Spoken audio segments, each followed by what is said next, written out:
ఏంటి పుష్ప, లాంగ్వేజ్ మారింది?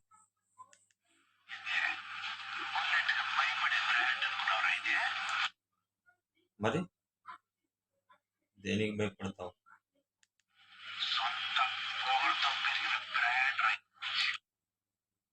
హ్మ్. పుష్ప పుష్ప పుష్ప బ్రాండ్ అంటే బలవంతంగా ఒంటి మీద బట్టలు లాగేసుకున్నంత ఈజీ కాదు.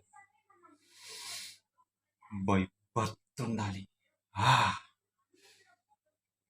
చూద్దాం.